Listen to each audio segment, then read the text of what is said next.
guys, and welcome to Crystalcast Q&A. I'm AuroraPeachy, and this is where I answer all of your Sailor Moon questions that you have submitted to me. Thank you so much, everybody, for submitting your questions. I really, really appreciate it.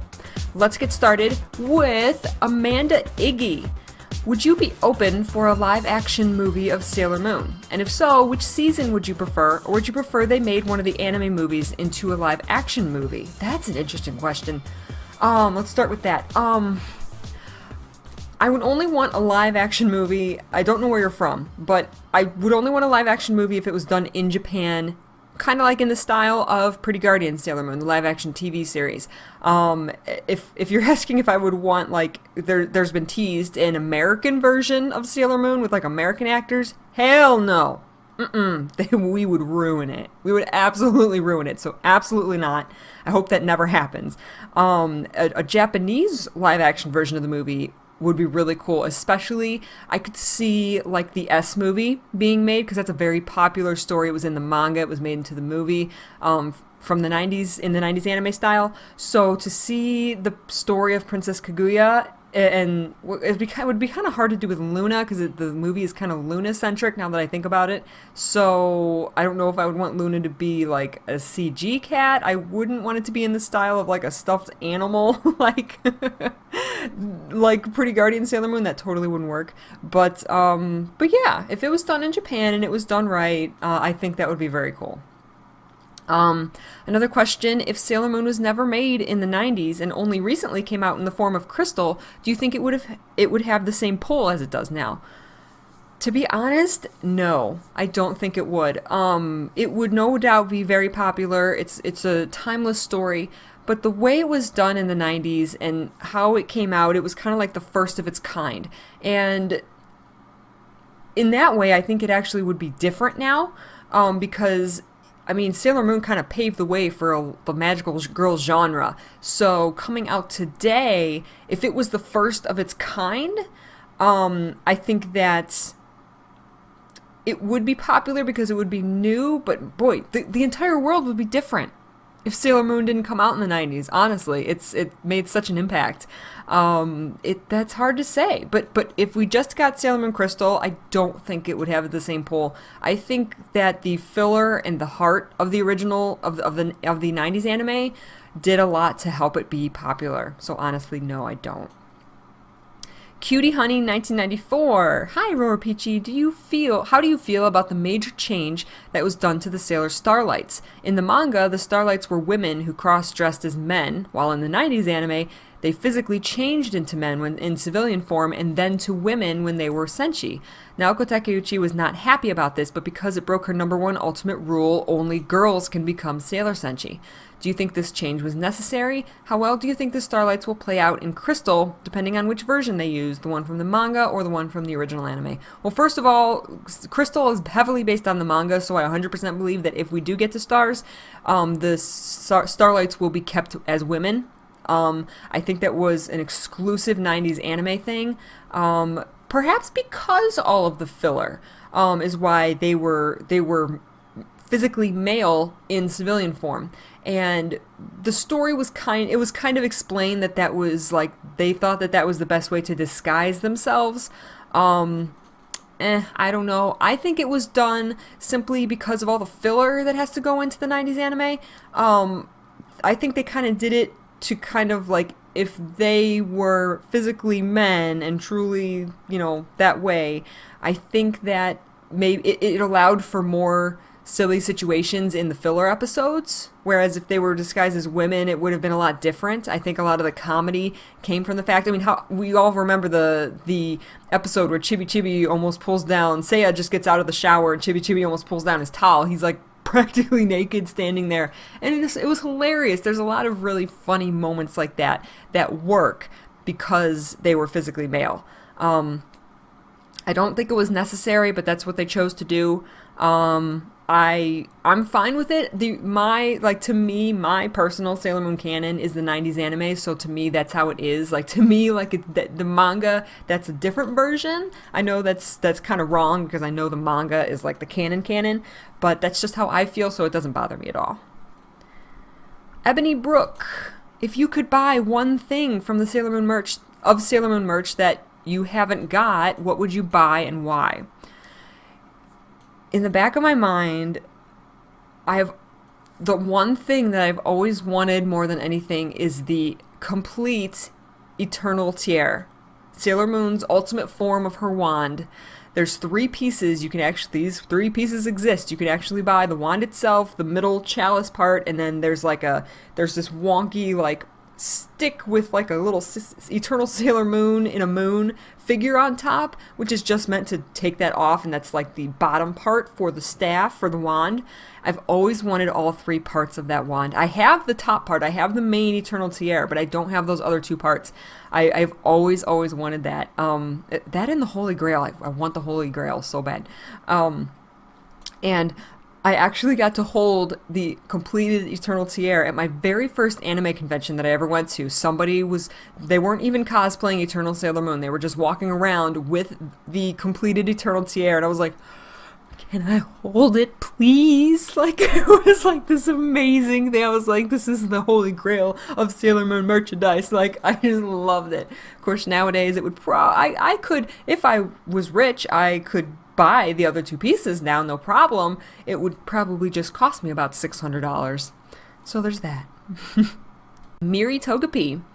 Do you like the Amazonas Quartet? Yes. Simple answer. They're cool. Who was your favorite villain? Favorite villain of all of them would be Galaxia. Favorite of the Amazonas Quartet? I don't really have a favorite. I mean, Pala Pala is the most unique. She's cute. I like them all. I don't really have a favorite. Which was or were your favorite Japanese ending themes of the 5 seasons?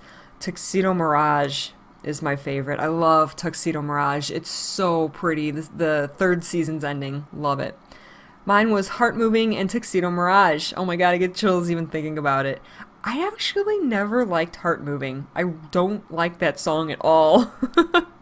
I like the Sailor Stars ending is pretty good too, as well as Rashiku Ikimasho, the 2nd ending to Sailor Moon S, the like happy one where Chibiusa is like running around. I love that one as well. It's so much fun. You have to dance when you listen to that song. The Amazing Chubba-ness. Assuming that you have read Sailor Moon fanfics before, I was obsessed in high school with reading Sailor Moon fanfics. And since you used to write them yourself, yes I did, do you remember any outstanding fanfics that you might recommend to us? The thing is, I read almost exclusively Haruka and Michiru romance fics, as well as wrote almost exclusively Haruka and Michiru romance fan fiction. So I don't have any recommendations for like just good fanfics in general. But if you are interested in Haruka and Michiru or Neptune and Uranus romance fics, I can very, very highly recommend 2. I don't think they're writing anymore. And this is like 15 years ago that these people wrote this stuff. But I very highly suggest Yorkie. You can still find a lot of her stuff, her or his, I'm not sure. You can still find a lot of her stuff at fanfiction.net/Yorkie. Excuse me, I cannot talk today. I got something in my nose constantly. So that I highly recommend. Her, I'm just gonna say her. I don't know if it's a her, he or her, but her stuff is hilarious. And actually, it's not. It's heavily Haruka and Michiru, but it's outer Senshi in general. It's a lot of like their daily quirky lives, like when they lived together, like in Sailor Stars when they were raising Hotaru. It's most of her fan fiction, if not all, is centered on that, and they are hilarious. Like, I just remember laughing out loud. They all of these fics have like a twist at the end. Be careful though, because a lot of them are like R or mature rated, so make sure to check the rating on it before you read it. But her stuff is hilarious. I love it. Cannot recommend it enough. The other one is, I think the name is Sean, and I did a search for this. It was very hard to find these old fan fiction authors, but Haruka N Michiru at hotmail.com. If you actually search that, you can find like text files of Sean's fan fictions, and they're extremely Haruka and Michiru romance centric, but they're like they're kind of different from Yorkies completely. They're very long, very well written, very like intense and drama and romance, and both of those, Yorkie and Sean, I cannot recommend enough. They were both my favorite fan fiction authors when I was obsessed with reading fan fiction. So if you like harukanmichiru romance or just Outer Senshi in general, I cannot recommend them enough. I think I've said that about 16 times. So you get the gist. All right, one more question for today. Trevor Gelfie. We've seen the Outer Senshi use their weapons, like Uranus' sword, Neptune's mirror, Pluto's garnet rod, and Saturn's glaive, for example. But I feel the Inner Senshi are left out without weapons. I know Sailor Moon and Chibi Moon have their wands, but I have seen the Inner Senshi attacks and they don't have any weapons. I have seen their attacks in Super S, but I don't think they count. What weapons would the Inner Senshi wield? Well, you're right that in their final attacks, they kind of get weapons in a sense. Well, Venus has always had her Love Me chain, so Venus's weapon would definitely be that. As far as the other three don't really have ever had physical weapons. You could kind of count Mars's bow and arrow in her Mars Flame Sniper. She uses a bow and arrow made out of flames, and she in certain episodes she has actually, you can see that like outside of the attack animation. In the first 6 episodes of Stars, there's an episode with Mars and Neptune where they work together, and at one point, Neptune gets tangled up in Nehelenia's hair, and she can't get free, and she tells Mars to shoot her and Nehelenia, and Mars is standing there for quite a while with the bow and arrow, and she has that kind of physical, even though it's made of flames, it's a physical bow and arrow outside of her attack. So Mars would definitely have that bow and arrow. In Mercury Aqua Rhapsody, she uses a harp, and even though you never see her with it outside of that attack animation, I think that would be a good thing for her to have. I mean, I wouldn't call a harp a weapon, but I wouldn't call a mirror a weapon either. And it's like a weapon or an accessory that they have like outside of just an attack animation. So I would give Mercury the harp. Jupiter is probably the most difficult to pinpoint what she should have.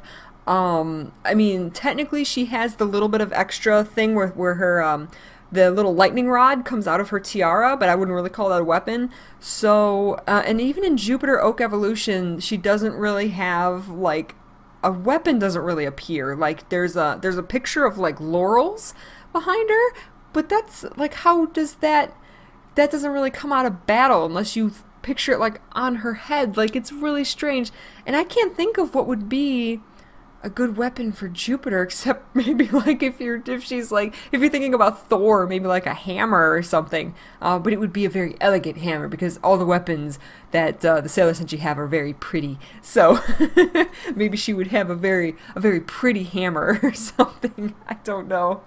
But I never. Looking at it, I never looked at it as like they were lacking something because they didn't have weapons. It's just kind of like who they were. They're very heavily based on the elements. Like when Jupiter attacks, there is lightning everywhere. When Mars attacks, there's fire everywhere.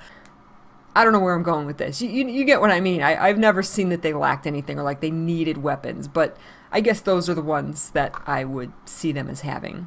Let me know in the comments what you guys think. That's a very interesting question, actually, that if the Inner Senshi had weapons, what weapons do you think that they would get? I think Mars is pretty obvious, but let me know if you have any other ideas. Alright, I am going to go, and I will see you guys next time. Thank you so much for watching. I'll see you next week for more news and merchandise. Alright, bye guys.